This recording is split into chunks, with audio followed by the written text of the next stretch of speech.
Good morning, everyone. It's Lee Henson, President and Founder of AgileDad, and it's time for today's episode of the Daily Stand-Up. So without any further ado, let's get started. Today is Thursday. Lots going on. Exciting week. The weekend's almost here. I can smell it. It's just coming so close. Today, I got asked by one of our listeners to review an article. Now, this article is interesting because it's a 4-year-old article. It was written a little while ago. It was written by a dear friend of mine, Roman Pickler. It talks about technical debt and product success. Now, this topic is near and dear to my heart. It's something that I really think is important. And he kicks it off with a section about why technical debt matters to product people, which I thought was interesting. And the way he was explaining it is that if you keep allowing things to spiral out of control, if you keep allowing things to spaghetti out of control, that you're going to wind up not being able to achieve your strategic product initiatives because you have outstanding debt that's taking the time and love and attention away from the people who are doing the work, and you're going to be unable to do the things that you set out to do, which makes total sense. So how do most people handle this? Most people take this and they say, okay, if we have to address debt, which many of them find that's probably the hardest thing they struggle with. If we have to address it, well, of course you got to address debt, but a lot of people struggle with that, right? So I say, if we have to address debt, then it's probably important for us to try to carve off so that we can get to the point where we can experiment with new ideas, we can do releases and new features and all that good stuff. But it's just hard for them to swallow that they have this problem with debt. So now that we've got that kind of squared away, I think the number one solution that I always hear is we're going to take each individual developer person, we're going to have them carve off 10% of their time and segregate it for debt. And I'm like, oh my goodness. That's like taking a credit card bill that's like $500,000 and saying, I'm going to pay 63 cents a month until it's back. The interest will outrun the payment. You will never get that credit card paid off. This type of debt is the same thing. And I think sometimes people don't use or leverage, they don't think of technical debt the same way they think of credit card debt. So I think if you think of it that way, then it makes it easier to understand and it makes it more sensible, right? I think the messier the code becomes and the less modular the architecture is, the worse your debt becomes, and it makes you completely unable to do anything innovative is what it boils down to. So if you don't want to cripple your business, you got to figure out how to solve the problem, right? And for me, my recommendation is just carve out a whole 2-week sprint each quarter and make that your debt sprint and make everyone work on debt for one entire sprint for 2 weeks. And, as it becomes reduced, pick the top 10 items and just keep on working on them, one sprint per quarter until you can reduce it to one sprint every 2 quarters. And then eventually you get to the point where inbound debt is determined to either be of value or not of value, and it's taken care of right away. So there's a lot of things that you need to do, right? But I think that most people don't think about technical debt in terms of their product, right? So if you want to take the time, and I love this quote, so I'm going to say it, to understand if and to what extent your product is affected by technical debt, talk to your team. For example, in the next sprint, or in the next sprint retrospective, rather, I find the development team members usually have a good understanding of where issues in architecture and the code are. I consider asking them to collect data that shows how much debt there really is, where it occurred, how bad is it. And once you have that understanding, then you'll realize the need for you to set aside time to take care of debt. I like that, right?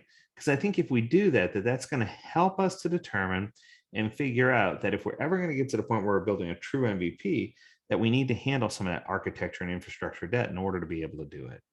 So when it comes time to remove the debt, there's a few different ways to do this. There's a few different approaches. But, like I said, the number one thing that I see is that organizations try to straddle both sides of the fence.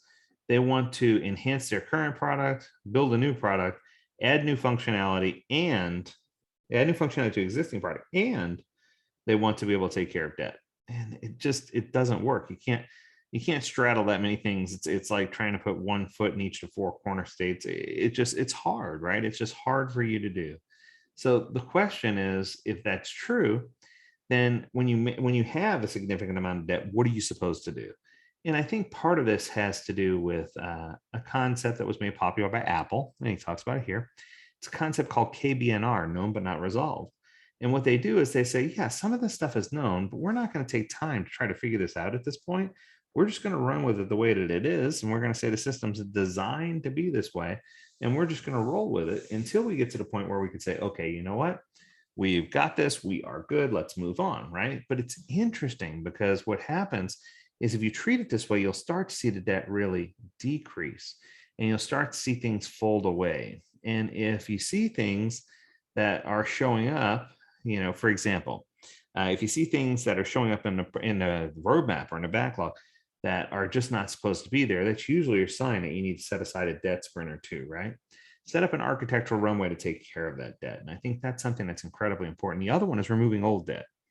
I tell people all the time, I have a concept called backlog rot, where things just sit in your backlog forever, and you need to make sure you're going in and constantly cleaning it out. You should never be a victim of backlog rot. You need to make sure you're cleaning things up, that you're doing the necessary work, that you're tracking against it, and that you're getting things that you commit to do completed, that you understand user experience and you understand what's going on. But it's not enough to just get rid of the debt you have. You also have to answer the question, how do I prevent it from happening again? So when you start talking about preventing technical debt, these are the tools that you can use to make sure that it doesn't happen again. It's one thing to clean things up, replace a piece of product or service, replace faulty parts, if you will.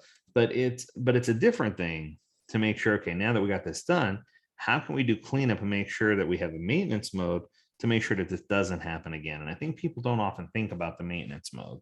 So if you get in there and you start doing things like evolutionary architecture, test-driven development, or pair programming, or continuous integration, these are tools that you can use to help you get rid of debt and to help make sure that up front, yes, they do cost more money, but over time they pay for themselves tenfold.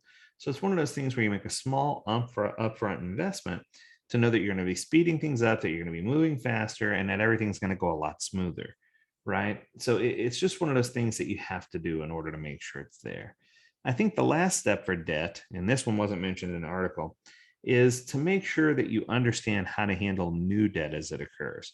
So step one talks about, understanding how we determine what debt is and how it impacts our product. Step two is to understand our options for how to remove technical debt and how frequently, and learn about known but not resolved. And then third, we need to understand from that point forward how we're going to handle inbound debt. When new things come up, how we're going to handle it. How do we triage? How do we quickly determine this is something that all hands on deck, we need to do it right now? Or is it something more along the lines of this could be queued up as a first item in our next sprint? Or finally, is it something that we mark known but not resolved? And we're not worried about it right now because we can come back to it later. It's really not that big of a deal. And I think it's important for us to figure out which one some of these debt related issues are, because if not, we're going to constantly be folding things against each other. And just like we said yesterday, we're going to make everything a high priority and everything important. And if everything's important and nothing's important.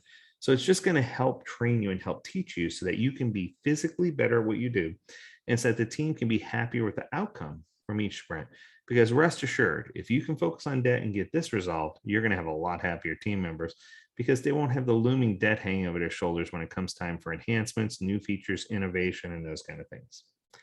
Well, that's all for today. I hope you found this useful. As always, I encourage you to visit agiledad.com, where you can learn more about this topic and many others. And if you have a topic you want us to cover on a daily stand-up, or if you have an article you want us to read, reach out to us. We would love to review your article. We'd love to talk about it.